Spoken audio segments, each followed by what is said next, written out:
그런데 다만 걱정이 되는 것도 있습니다. 무엇인가 하니 사실은 저희가 작년에 여러 가지 빚을 노예로 이관하는 문제부터 정말 남들이 쉽게 하지 못한 일들이 이루어졌습니다만, 또 우리 김은진 권사님께서 아까 기도 인도해 주시면서 정말 그게 너무 큰 은혜였다는 걸 고백을 하셨습니다만, 어느 순간인가 이런 도움들이 그냥 당연한 거겠지, 우리가 이렇게 열심히 했으니까 당연히 도와주는 거지, 남들보다 우리 사정 먼저 살펴주는 거 당연한 거야 라면서 우리의 열심이 하나님의 도우심과 은혜보다 앞서지는 않을까라는 걱정이 되었습니다. 그렇다면 정말 목양을 담당하는 목회자로서 그게 과연 우리의 신앙에 정말 좋은 것일까? 라는 고민을 하게 되었죠. 제가 왜 이 이야기를 꺼냈는가 하니 사실 이런 문제가 교회만의 문제가 아니라는 겁니다. 개인의 신앙에 있어서도 마찬가지입니다. 정말 믿음이라고 하는 게 참 중요하고 믿음 생활, 신앙 생활이 중요한데 우리는 하나님의 도우심에 앞서 개인의 열심을 먼저 앞세울 때가 많습니다. 특별히 오늘 설 주일이잖아요. 돌아오는 토요일 음력 설날인데 이 명절 때가 되면은 한숨을 쉬면서 저에게 신앙 상담을 하는 가정들이 생겨납니다. 주로 무슨 이야기냐? 목사님, 남편 혹은 아내가 배우자의 신앙생활이 저만큼 열심이지 않아요. 대체 목사님, 자녀들이 신앙생활을 하지가 않아요. 많은 분들이 그러면서 또 스스로의 노력을 막 탓합니다. 목사님, 제가 도대체 뭘 잘못해서 왜 저희 남편이 신앙생활 안 할까요? 목사님, 제가 뭘 좀 이렇게 신앙생활하면 실수했길래 저희 아내가 신앙생활 하지 않을까요? 목사님, 제가 본이 못 돼가지고 그런지 우리 자녀들이 신앙생활을 하지 않습니다. 물론 가족을 전도하는 것, 가족을 신앙으로 양육하는 게 정말 어렵죠. 어디 근데 가족만이겠습니까? 여기 계신 많은 분들이 다들 이 전도에 대한 부담감을 갖고 있습니다. 여기 계신 분들만이 아니라 요즘에 그리스도인들이 전도에 대한 부담감을 참 많이 가지고 있습니다. 왜냐하면 이 전도에 대해 교회로 행사로 생각할 때가 많기 때문입니다. 뭔가 전도 대축제 이런 거에 맞춰가지고 어떻게든 인원동원해야 될 것 같고, 또 그렇지 않은 분들도 자신의 능력을 탓합니다. 나는 전도의 은사가 없는데, 나는 성경도 잘 모르는데. 그러면서 공통적인 반응이 그렇기에 전도가 어렵다는 것입니다. 대부분 그런 전도에 대한 두려움을 가지고 있죠. 여러분 CCC라고 아시죠? 국제대학생 선교회. 이 CCC를 처음 시작했던, 조직에서 만들었던 이 빌 브라이트 목사님이 계시는데, 그분의 저서 중에 담대히 전하라에서 이런 내용이 나옵니다. 하나님이 찾으시고 사용하는 성도는 어떻게 할지 염려하는 성도가 아니라 하나님의 명령을 따라 선포하는 성도이다. 사실 우리가 이렇게 싸구려 물건을 강매하는 그런 세일즈맨이 아니지 않습니까? 생명을 나눠주고 지옥 갈 그 인생을 천국으로 안내하는 사람들입니다. 최고의 상품을 이 조건 없이 공짜로 나눠주는 사람들이에요. 세상이 듣든지 안 듣든지 전하는 것이 우리의 사명이라는 겁니다. 하지만 우리는 전도하기에 부족한 내 능력, 좋지 않은 때, 상황, 이런 나의 조건과 능력들만을 생각하면서 시도조차 않을 때가 참 많습니다. 그 가운데 예수님께서 뭐라고 하셨습니까? 이 마태복음 10장 6절에 이스라엘의 집에 잃어버린 어린 양이로 가라고 이야기하지 않습니까? 누가복음 19장 10절에서는 이 인자가 온 것이 잃어버린 자를 찾아 구원하려 함이라고 목적을 이야기를 하십니다. 그러니까 예수님께서 오신 것은 그 잃어버린 자를 찾아 구원하러 오셨다는 그 강력한 선포가 우리에게 강력한 도전의 말씀이 되기를 바랍니다. 오늘 고린도 교회 성도들에게 편지를 쓰고 있는 이 사도 바울, 이 사도 바울은 그 시대에 정말 최고의 지성인 영적 엘리트였습니다. 그의 스펙이 참 화려합니다.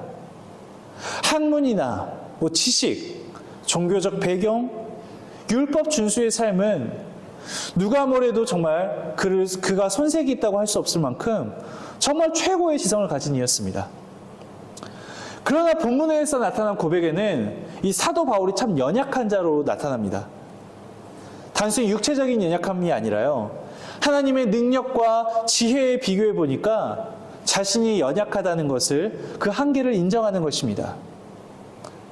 그는 하나님의 능력과 지혜를 발견하고 나서 자신이 얼마나 연약한 존재인가를 고백하고 있습니다.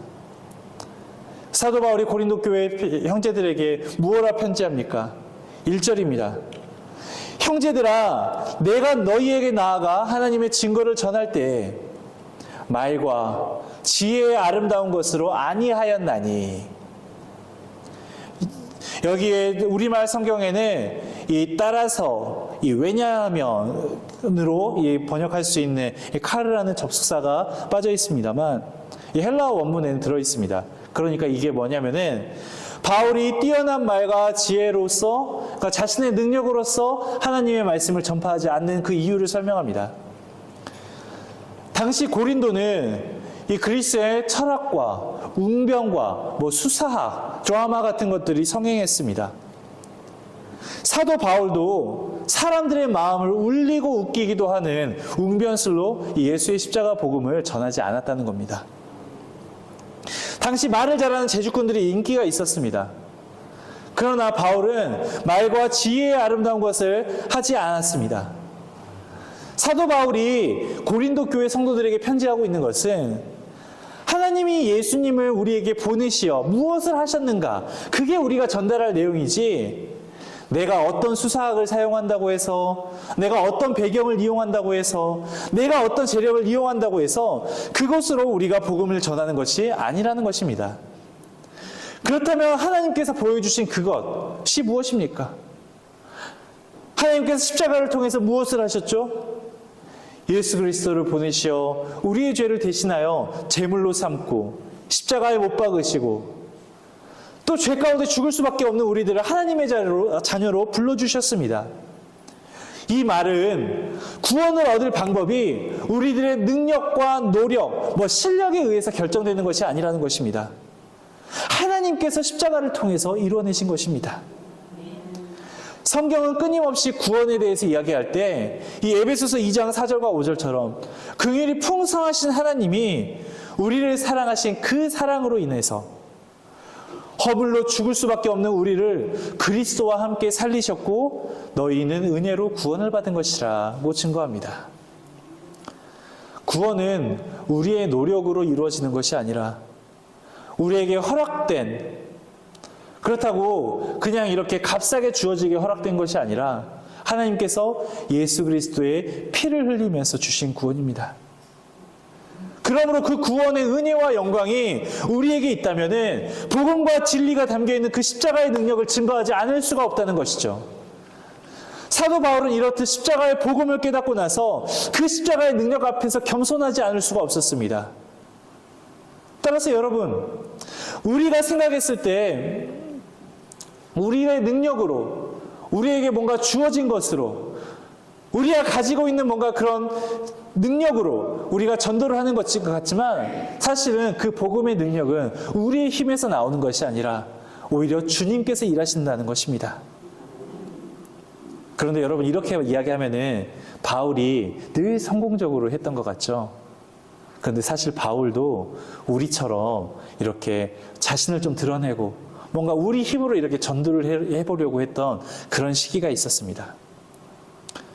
바울이 아덴에서 복음을 전할 때 큰 실패를 경험했습니다. 그러니까 아덴은 지금 그리스의 아테네 지역입니다. 아덴에서 철학과 학문의 도시로 이 바울이 자신의 학문적으로 논쟁할 때 대상자들이 많았습니다. 이 사도행전 17장 18절을 보니까 이 스토아 철학자들과 바울이 논쟁할 때 사람들이 너무 이 바울이 이렇게 달변가니까 이 말쟁이가 무슨 말을 하느냐 하면서 어떤 사람들은 그가 여러 이방신 중에 하나를 전하는 사람이라고 핀잔을 하기까지 합니다. 바울의 학문과 지성이 부족해서였을까요? 아니죠. 그런데 오히려 그가 자신의 학문적 소양을 막 드러내고 했을 때는 그런 열매를 거두지 못했다는 겁니다. 사도 바울에게도 이런 아픈 경험이 있었습니다. 그렇게 더더욱 그는 십자가의 능력이 가려질까? 이 말의 지혜의 아름다운 것을 아니했다고 고백하는 것입니다. 바울이 스스로의 지혜로 한번 해봤더니 안 되더라는 것입니다. 그러자 이제 바울의 그 뒤의 행적이 어떻게 나옵니까? 바울 스스로는 아시아에서 복음을 전하기를 원했지만 성령께서 그의 가는 길을 막으시고는 마케도니아로 부르셔서 유럽에 복음을 전하게 하십니다. 바울이 원래 계획했던 대로가 아니에요. 아무런 준비도 없이 그 땅에 던져졌습니다. 하나님께서 그를 떠밀어 넣으셨습니다. 그리고 지금 고린도 교회의 분쟁이 왜 일어났습니까? 예수 그리스도의 십자가의 복음을 그저 이성으로만 설명해서 뭔가 철학적인 도를 깨우치는 것으로 그들이 이해했기 때문입니다. 그러나 여러분, 복음은 윤리적인 정신만을 담는 것이 아닙니다. 그저 예수 믿고 착하게 살자가 그리스도인들의 목적이 아니라는 것입니다. 예수 그리스도의 복음은 우리가 선택한 것이 아니라 하나님께서 우리에게 찾아오신 것입니다. 그러므로 우리가 예수님을 믿게 된 것은 우리가 하나님을 붙든다고 우리가 생각하지만 내가 교회에 나가는 거라고 생각을 하지만 사실 오늘 여러분의 발걸음을 하나님께서 인도하셨다는 것이죠. 그렇게 오늘 본문 3절은 이렇게 이야기를 합니다. 내가 너희 가운데 거할 때에 약하고 두려워하고 심히 떨었노라. 사도 바울이 왜 이렇게 떨고 두려워했습니까? 고린도 교회 성도들이 복음을 깨닫게 되는 것이 그저 자신의 설득력 있는 말과 자신의 설교의 영향력 때문에 성령의 나타남, 능력이 약화될까 두려워한 것입니다. 전도, 복음을 전하는 것은 사람의 힘으로 하는 것이 아니라 우리의 믿음으로 나아갈 때 하나님이 일하시고 성령이 역사하시는 줄 여러분 믿으시길 바랍니다. 여러분 생각해 보세요. 초대교회 정말 우리가 존경하는 사도들 가운데 여러분 베드로가 지성과 실력을 겸비하니였습니까? 믿음마저도 예수님께서 십자가에 못 박히실 때 3번이나 부인하면서 저주하고 도망쳤던 이가 바로 그 베드로입니다. 그가 뭘 알겠습니까? 전문적인 교육을 받고 신학 교육을 받은 게 아니라 저 갈릴리의 어부였습니다. 그러나 그가 오순절 성령의 능력을 힘입어 담대하게 주 예수 그리스도를 전파할 때 의심이 확신으로 바뀌게 됩니다. 그 전에는 자신이 들었으나 예수님을 따라다니면서 들었던 그 말씀들을 이해하지 못했던 말씀들이 성령의 능력으로 깨달아지기 시작합니다. 그렇게 사도행전 5장 29절부터는 이렇게 이야기를 합니다. 베드로와 사도들이 대답하여 이르되 사람보다 하나님께 순종하는 것이 마땅하니라. 너희가 나무에 달아 죽인 예수를 우리의 조상이 하나님께서 살리시고 이스라엘에게 회개함과 죄 사함을 주시려고 그의 오른손으로 높이사 임금과 구주로 삼으셨느니라. 우리는 이 일의 증인이요 하나님이 자기에게 순종하는 사람에게 주신 성령도 그러하니라 하더라. 아멘. 그리고 이 단순한 말로 인하여 그 베드로의 입술로 인하여 많은 사람들이 예수 그리스도를 믿기 시작했다는 것입니다. 제가 우리 교회에서도요, 한 성도님께서 누구라고 딱 쳐다보지도 안 되고 또 자기라고 해서 뜨끔하시지 마시기 바랍니다. 한 성도님께서 너무 겸손하신 아버지 제 앞에서 이런 말씀을 하시는 거예요. 목사님, 저는 지혜가 없으니까 이거라도 해야죠. 저는 지혜가 없으니까 다른 거 못해도 이건 할 수 있어요 라고요. 제가 참 좋아하고 존경하는 권사님이 아니라 직분을 말했나요? 제가 성도님께 이런 말씀을 드렸습니다. 제가 정말 실망입니다. 왜 제가 그런 말씀을 드렸냐면 하나님 말씀 전하는데 우리 지혜로 하는 거겠습니까? 만일 그게 조건이라면 세상에 대체 어떤 지혜가 있어서 하나님의 일을 감당할 수 있는 지혜가 존재할 수 있겠습니까? 어떤 능력이 있어서 하나님의 일을 감당할 수 있는 입술이 될 수 있겠습니까? 우리 모두가 지혜가 없어 그저 주님께 기대면서 나아가는 것이고 우리가 주의 일을 감당하는 것은 내가 가진 능력으로 하는 것이 아니라 그저 주님 붙들면서 한 발자국 한 발자국씩 나아가는 것이라고요. 물론 제가 참 힘이 빠지는 것은 목사님 그렇네요. 알겠다고 하시더니 그 다음 주에 또 제가 또 지혜가 없어서 이런 표현을 하시더라고요. 여러분 전도도 마찬가지입니다. 우리에게 어떤 능력이 있어서 그 믿어지지 않는 가족들에게 하나님의 복음을 전할 수 있겠습니까?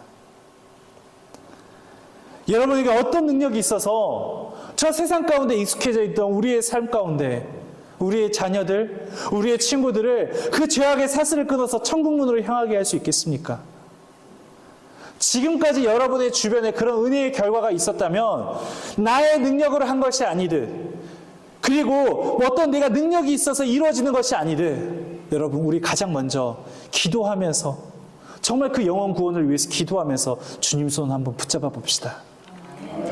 전도가 사람의 노력, 이론적으로 되는 것이 아니라 복음의 능력으로 가능한 것임을 믿으면서 마음에 작정하고 기도하면서 나아갈 때 성령께서 역사하실 줄을 믿습니다.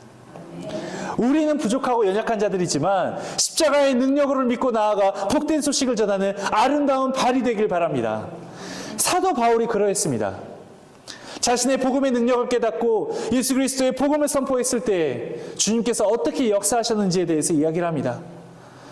다시 말해 성령의 능력이 임하게 되었다는 것입니다. 고린도전서 12장 3절에서는 그가 이야기하기를 또 성령으로 아니하고는 누구든지 예수를 주시라 할 수 없느니라고 말씀합니다.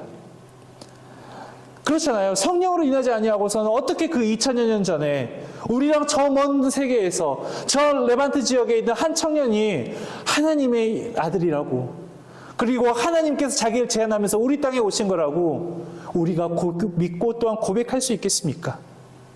그렇게 우리는 그 작정한 한 영혼을 위해서 정말 진실되게 기도해야 됩니다. 오늘 여러분의 믿음과 기도의 뿌리가 어디에 세워져 있는가를 우리는 스스로 물어야 합니다. 내가 선택하고 내가 납득해서 이 자리에 올 수 있었다면은 복음의 가장 중요한 부분, 그 은혜가 사라져 버리는 것입니다. 특히 교회 생활을 오래 하신 분들, 교회 생활을 오래 하신 분들일수록 이런 문제 앞에서 정말 겸손할 수 있어야 합니다. 왜 우리 시골 같은 데 보면은 나이 많으신 분들이 간혹 아플 때 그런 분들이 계세요. 아유, 내가 이렇게 아파봤는데, 그럴 때 뭐 먹으면 돼. 내가 어디까지도 아파봤는데 그거 아무것도 아니야. 그런 분들 특징이 있죠. 그 의사들과 이렇게 하라고 조치했다고 하면, 아유, 의사가 뭘 안다고 그래요. 의사가 무릎 시려봤냐고. 나는 무릎이 시려봤다고. 여러분, 신앙에는 그런 문제 없을 것 같죠? 내가 다 전도해봤는데 안다고. 내가 저 사람한테 복음 한두 번 전해본 줄 아냐고. 우리 자녀 안 바뀐다고.